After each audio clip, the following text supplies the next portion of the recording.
security through networking, or the perfect excuse to let infrastructure continue to decay.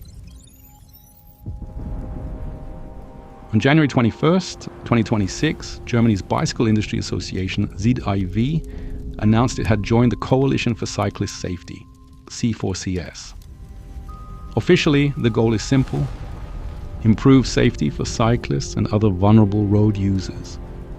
Sounds unarguable. Published by Radical Life Studios and the MTB Report. MTB News. C4. CS frames this as a V2X mission, a connected ecosystem where cars can digitally see bikes and bikes can digitally see cars. Warnings, earlier detection, fewer collisions.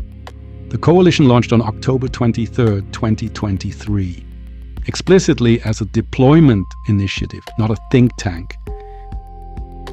And here's the honest part: this can either be real progress or the most convenient excuse to avoid doing the hard work. The responsibility shift from the car to the bike. Traffic safety isn't symmetrical. A bicycle is light and fragile. A car or truck is heavy and dangerous. So if we start telling the story in a way that implies the bike must become smart to be safe, we flip the logic on its head. Because modern cars already have the tools to detect cyclists. Euro NCAP has been testing AEB systems for cyclist scenarios for years. Crossing cyclists, cyclists emerging from behind parked cars, and more. On top of that, EU vehicle safety policy has been pushing the wider rollout of safety systems in new vehicles, explicitly with vulnerable road users in mind. So the uncomfortable question is not, can cars do it?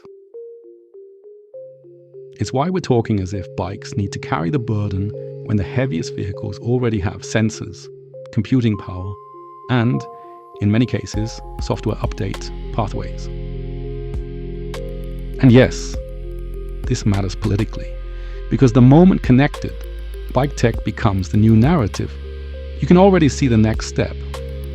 Well, if you weren't connected, that's on you. That's how safety turns from a public standard into a private upgrade. Bikes get more expensive, and safety becomes a budget question. Putting V2X on bikes isn't free. Hardware, power supply, security certificates, updates, integration, often wrapped in app logic. In practice, this rolls out first where money already flows: premium bikes, e-bikes, connected accessories. Result: more safety for people who can afford it. Everyone else rides the same intersection with the same risks, just without the digital layer. That's not a small detail, that's a values question. Is road safety a feature or a public responsibility? Tracking. The real risk is the ecosystem, not the ideal. V2X has known privacy risks for a long time. That's why European ITS approaches include mechanisms like changing pseudonym certificates to reduce persistent identification and tracking. But let's be brutally realistic. The biggest tracking risk usually doesn't come from someone listening to radio signals. It comes from everything around it: accounts, apps, cloud services, analytics, subscriptions, telemetry. Once safety is tied to a platform, control shifts away from the rider. If we accept a world where you must trade your freedom of movement for an account or a data pipeline, then we didn't build safety, we built a leash. So the line should be clear. If V2X, then privacy by default, no account requirement, a real off switch, and data minimization that can be verified. Environment smaller than a battery, but still real. No, a V2X module isn't a 700 watt-hour battery, but it's still additional electronics, materials, manufacturing, transport, and eventually waste. The real question isn't how many grams, It's how long the system stays supported. How many years of updates, modular and repairable, or sealed and disposable? What happens when the app company disappears? If those answers are missing, safety becomes a shiny label on top of future e-waste. And the big one, infrastructure doesn't improve because data flows. Most crash hotspots are already known, and yet infrastructure is often outdated. That's the heart of it. Bikes have evolved massively. Infrastructure hasn't kept up.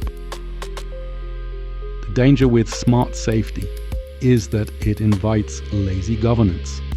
Optimize a few hotspots, declare progress, and let the rest degrade.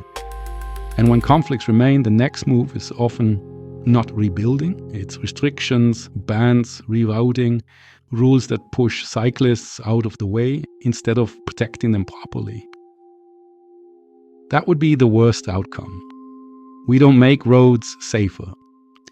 We make them more monitored and more regulated. Bottom line, connected safety can help, but it must not become the new requirement.